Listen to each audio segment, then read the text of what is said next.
My name is Elise Carter, and I'm 36 years old. On paper, my life looks fine. That's the word people use when they're scrolling instead of really looking. Fine. Stable. Solid. The kind of life where your bills are on auto pay, your investments rebalance themselves quietly in the background, and your dishwasher hums every night at exactly 10:15 p.m. because off-peak power rates save you a little money every month. I work in tech, back-end systems for a mid-sized company no one outside the industry has heard of. But our software keeps a lot of other people's shiny apps from falling apart. I live in a neat 2-bedroom apartment with good water pressure and boring beige walls. My pantry is labeled. My retirement accounts have color-coded tabs in a spreadsheet. My emergency fund has its own tab, too. And until recently, I lived here with my boyfriend of 3 years, my fiancé of 8 months, Dylan Rhodes. Dylan is 36 like me.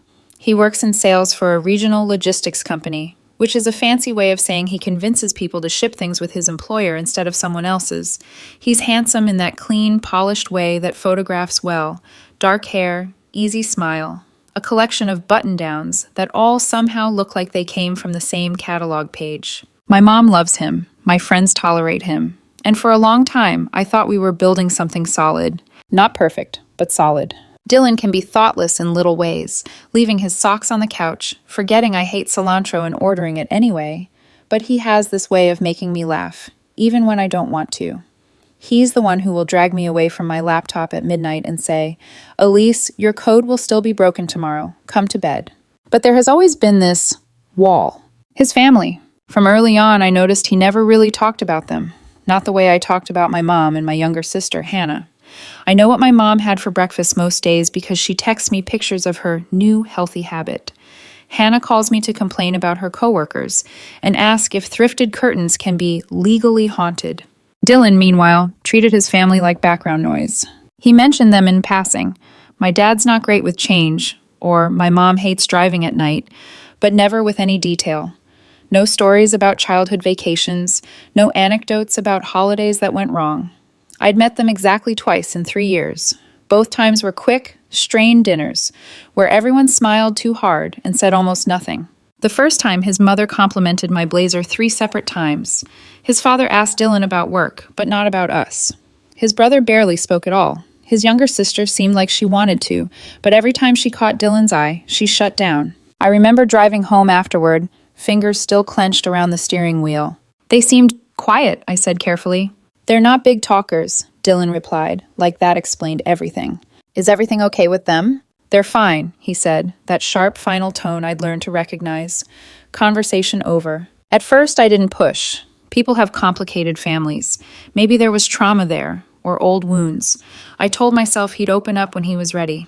But as we got more serious, moving in together, sharing bills, talking about a future, it stopped feeling sensitive and started feeling secretive. The day everything changed was on a Sunday in early fall. We were in the living room, the soft, lazy afternoon kind of Sunday where sunlight slips through the blinds and the whole apartment smells like coffee. I'd just gotten off the phone with my mom, who was excitedly asking about wedding plans and whether Dylan's family would want to be involved. "Baby, I don't want to step on anyone's toes," Mom said. "If his parents want to host the rehearsal dinner or help with anything, I want to coordinate." "I'll ask," I'd promised. When I hung up, Dylan was on the couch with his laptop open, half watching a game muted on the TV. The dishwasher hummed quietly in the kitchen. 10:15 p.m. is for weeknights.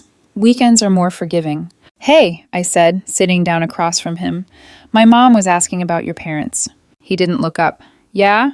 She wants to coordinate some wedding stuff. Maybe talk to your mom about the rehearsal dinner, guest list, that kind of thing.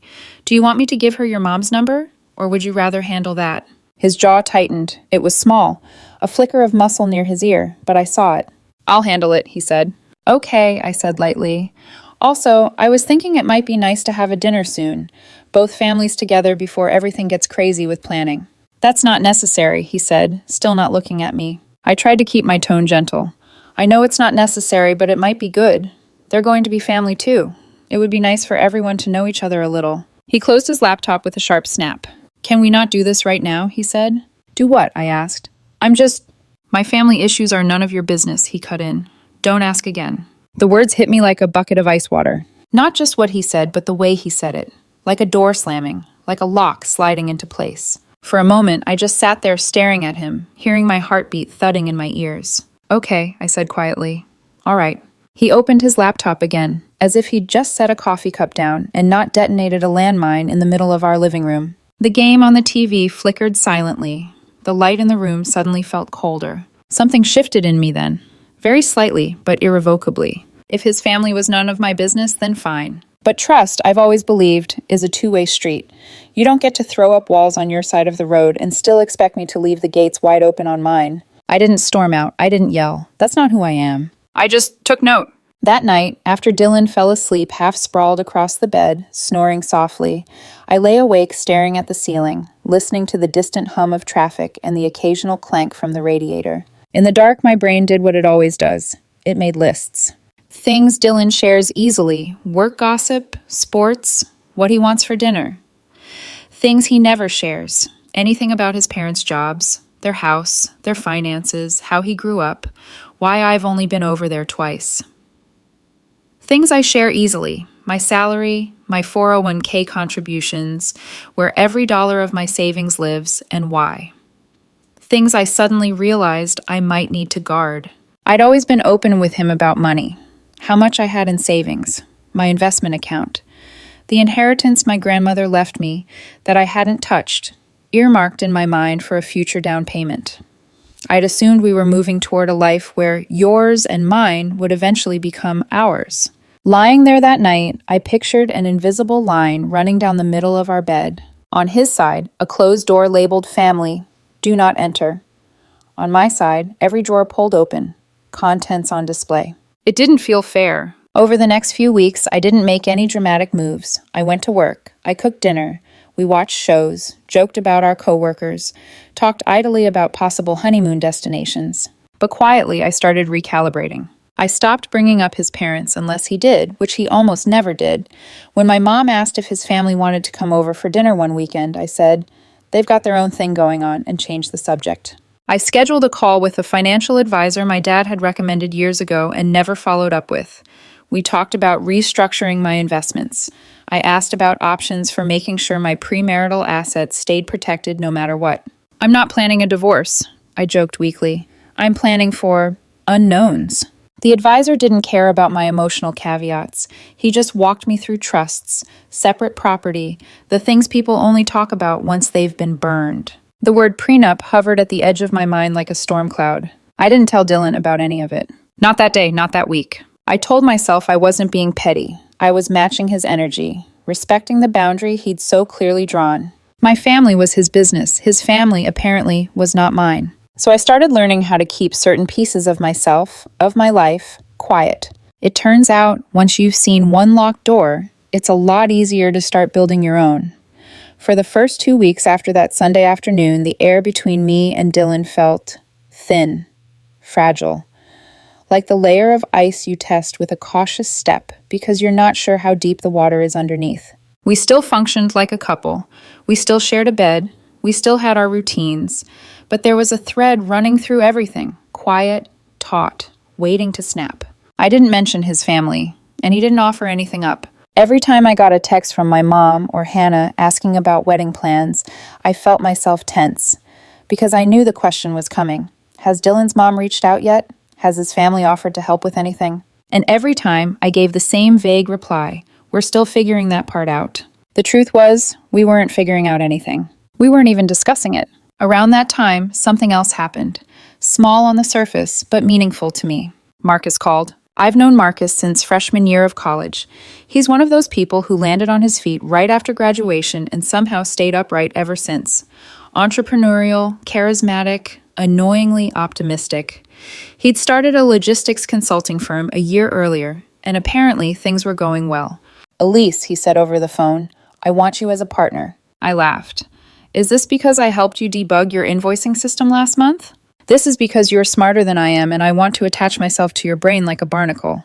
He explained the numbers, the projected revenue, the capital required. It wasn't huge, something I could manage without touching long-term investments, especially if I structured it right. Normally, I would have walked straight into the living room after the call and said, "Dylan, guess what? Marcus wants to rope me into something again." Instead, I sat there on the edge of the bed, the phone still warm in my hand, and thought, if his family isn't my business, maybe my business doesn't have to be his. I didn't make a dramatic decision. I didn't slam a door or vow secrecy. I just didn't volunteer the information.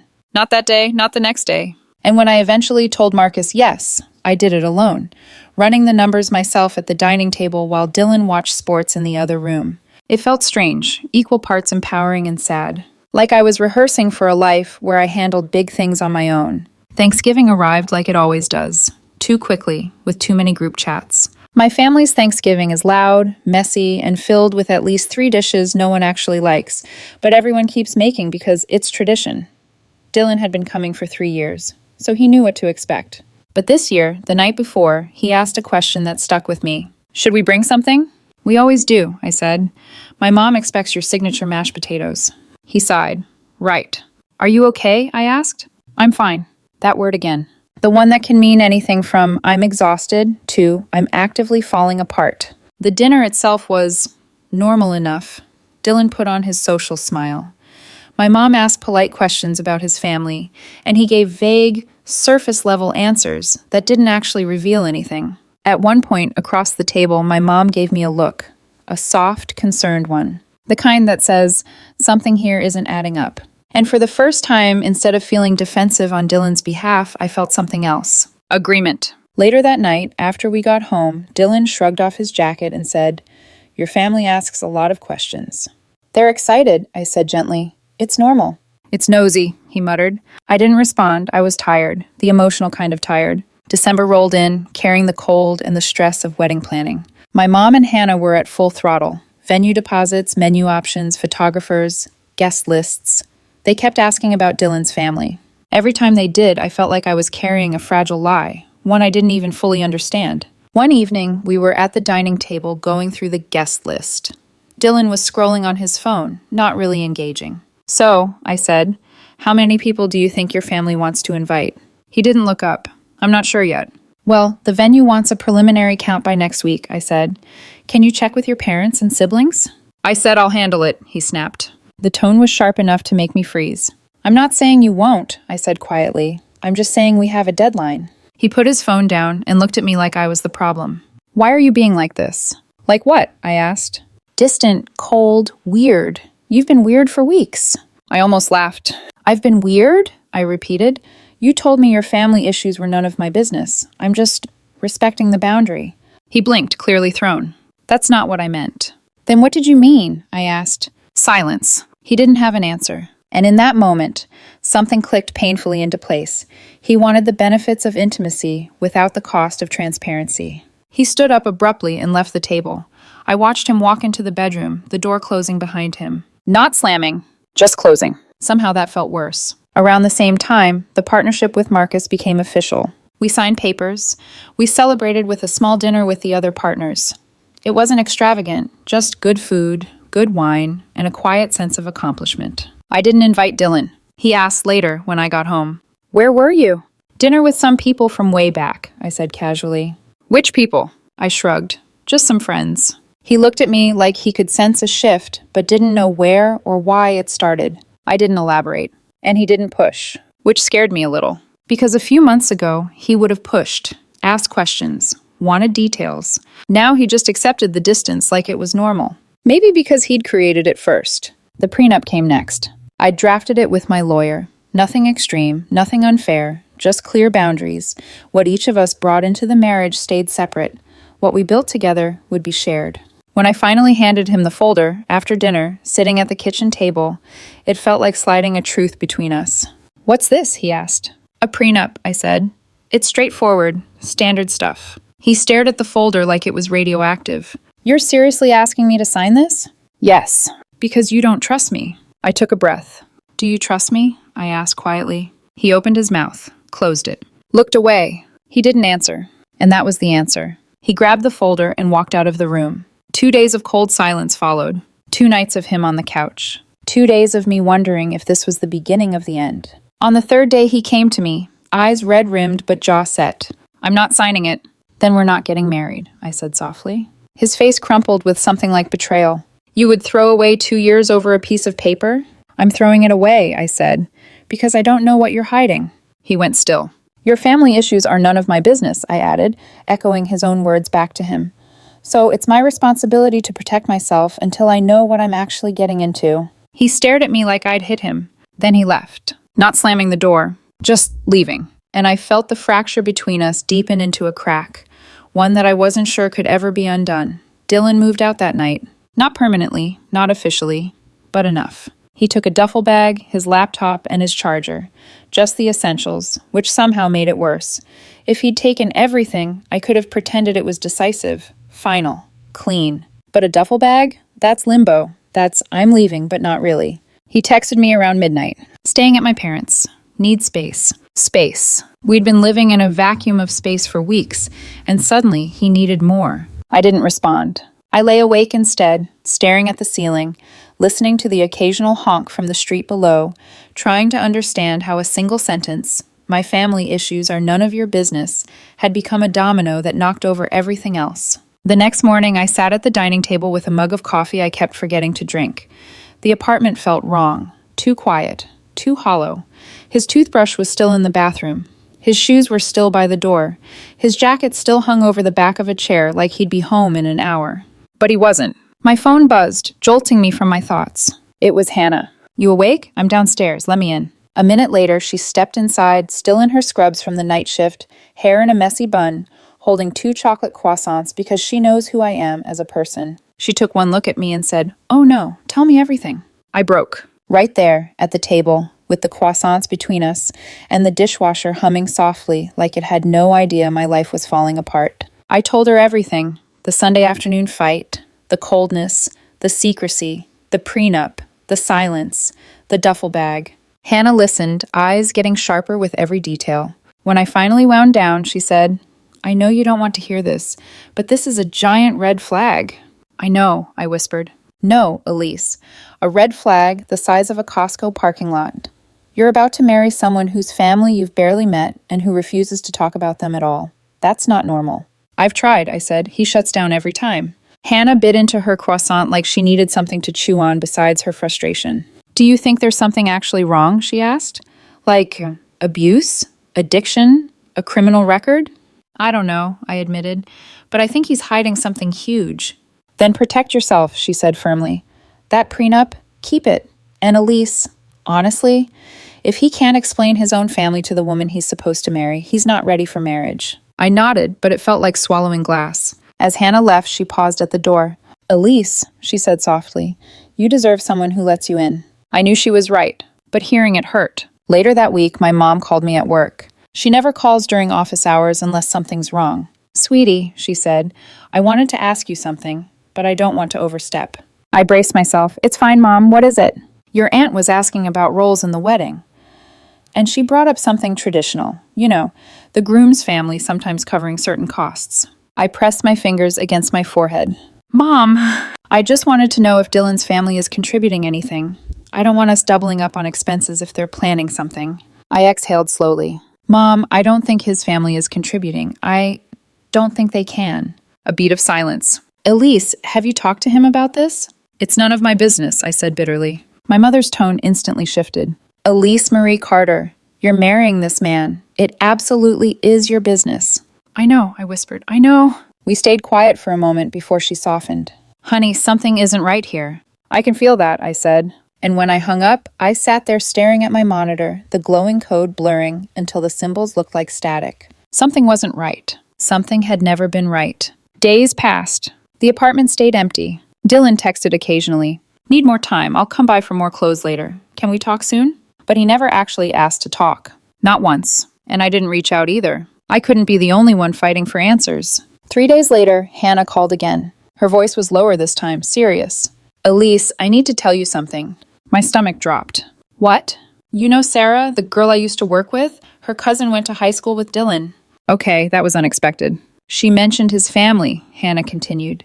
"Not gossip, just things everyone in their hometown knows." Cold washed over me. "What things?" Hannah took a breath. "Elise, his family is in serious financial trouble, like bankruptcy, foreclosure. His dad lost his business. They're drowning." I gripped the phone tighter. "Are you sure?" Yes, Sarah said it's been going on for years. And what? And apparently they've been asking Dylan for money. A lot of money. The room tilted. I pressed my free hand to the counter to steady myself. Money. The thing he knew I had. The thing I'd always been transparent about. The thing his family knew nothing about. My voice came out thin. How much? I don't know, Hannah said gently. But Elise, this explains a lot. The secrecy, the tension at those weird family dinners. Why you've only been there twice. Why he shut you down when you asked questions. I closed my eyes. It made sense. It all made sense. Too much sense. I hung up with Hannah and sat at the table, staring at nothing, trying to breathe through the feeling that the floor was tilting under me. Then something hit me, hard enough to make my pulse spike. Our joint credit card. The one we used for shared groceries, bills, takeout. The one I glanced at but never monitored because we had an agreement. No surprises, no secrets. For the first time, I opened the banking app and scrolled through the past few months. And there they were. Cash withdrawals. Round numbers. $500. $800. $1,000. $600.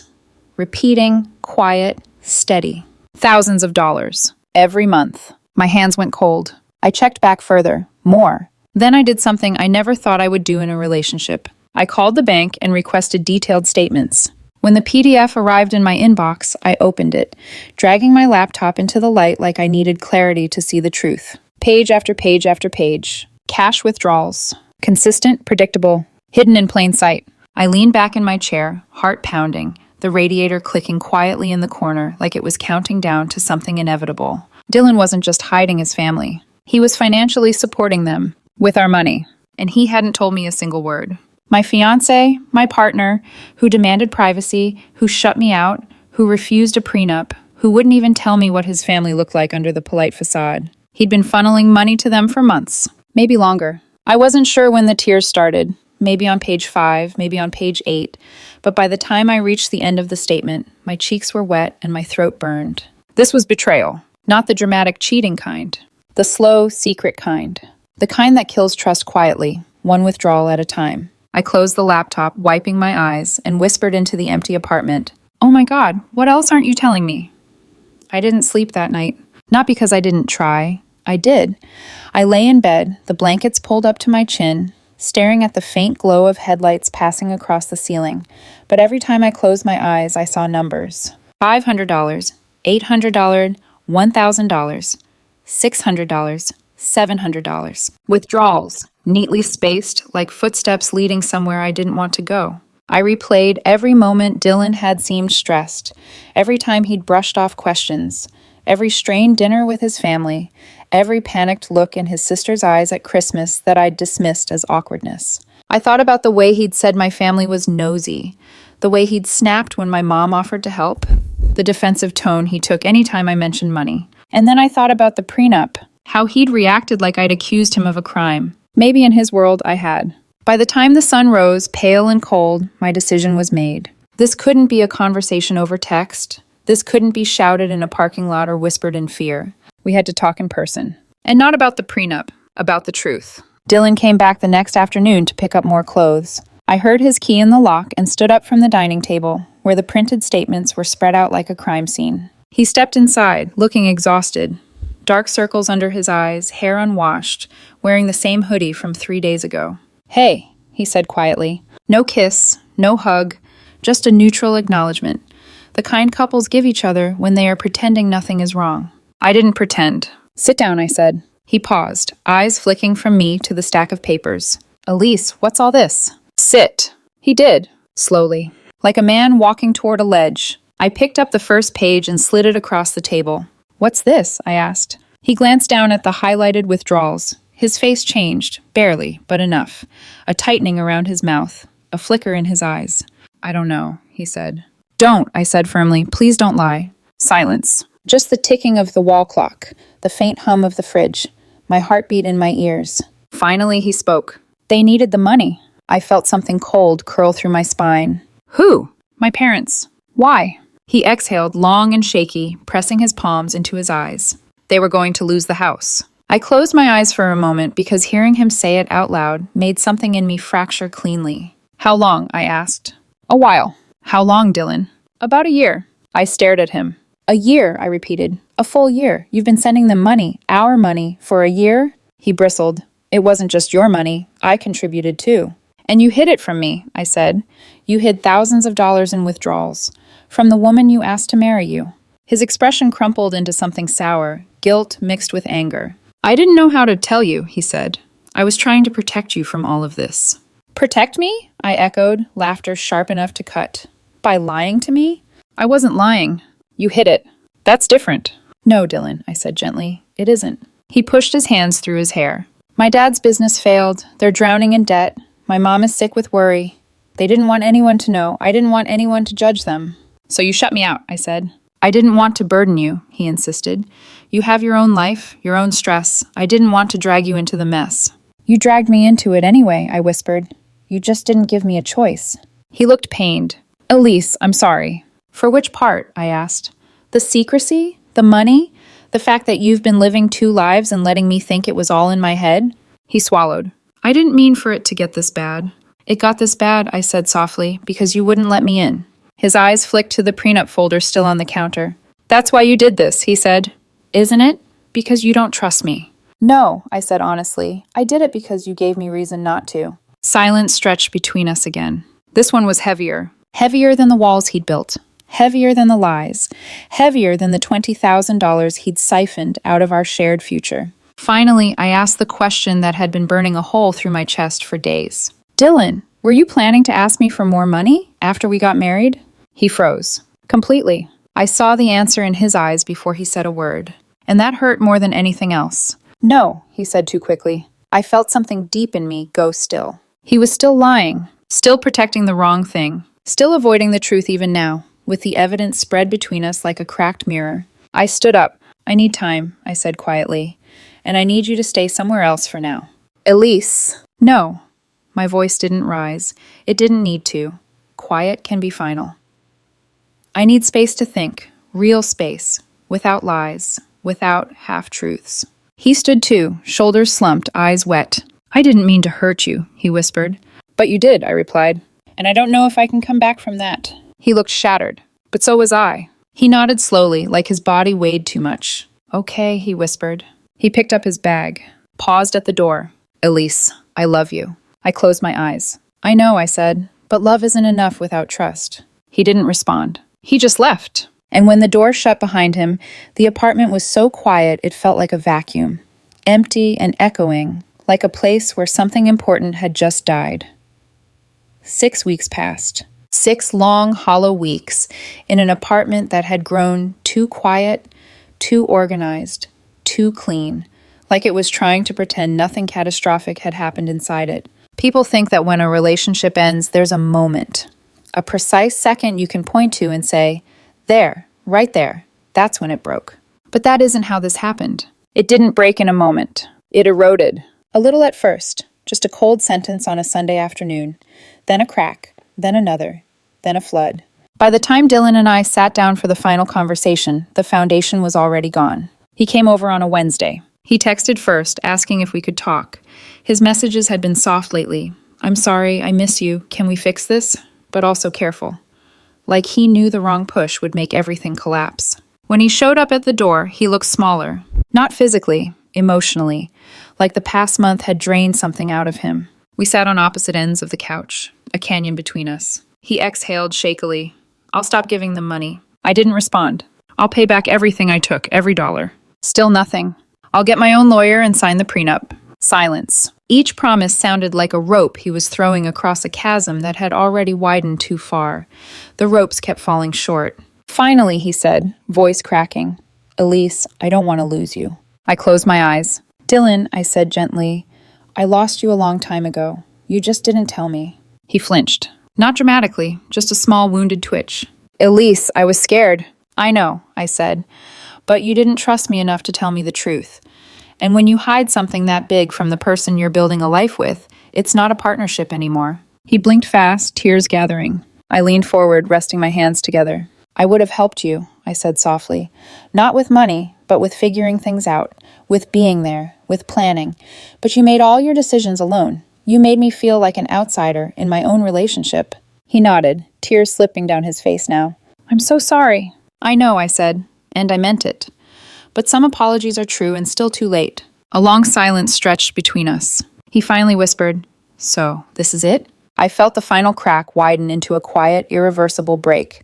"Yes," I said, "this is it." He moved out officially that weekend. No yelling, no slamming doors, no dramatic speeches, just two people dividing a life they hadn't actually finished building. He took the couch. I kept the bookshelf. He took his gaming console.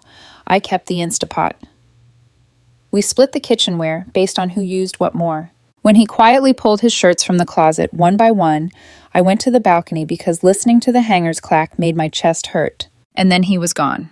The apartment door clicked shut, and with it, a chapter of my life closed too. 2 weeks later, through a tangle of mutual contacts, I learned everything I'd been shielded from. The financial trouble with his family wasn't new, it wasn't sudden, and it wasn't getting better. The foreclosure was real.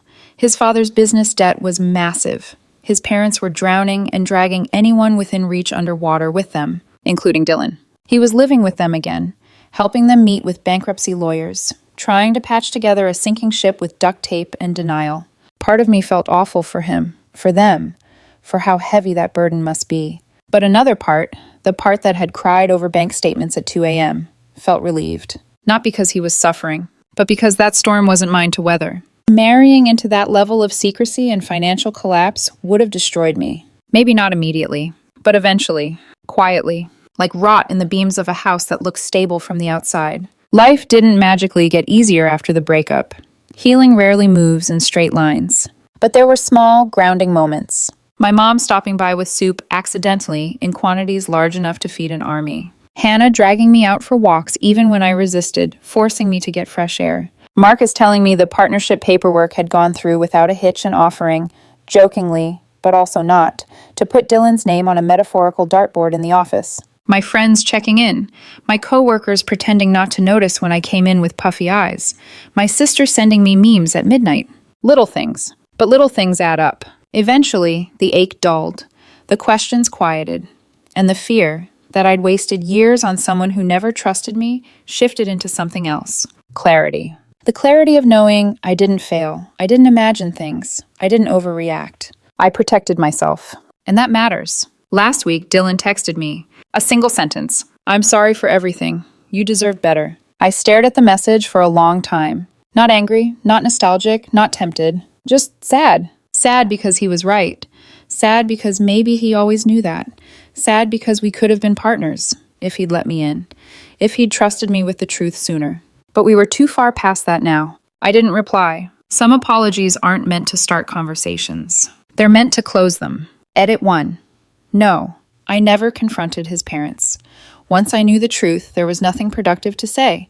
Their financial crisis wasn't my responsibility, and inserting myself would have made everything messier. Edit 2.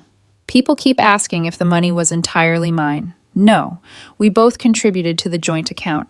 But the issue wasn't the math, it was the deception, being robbed of the chance to decide together. Edit 3. He never signed the prenup. Once the truth came out, we never revisited it. The engagement ended before it mattered. Maybe someday I'll date again, but not now. Not until I meet someone who understands that love isn't just romance or laughter or inside jokes. Love is transparency. Love is honesty. Love is saying, here is the truth. Even the uncomfortable parts, even the ugly ones. Love is building something real, not with secrets, not with walls, not with one-sided trust, but with both people holding all the pieces in their hands together.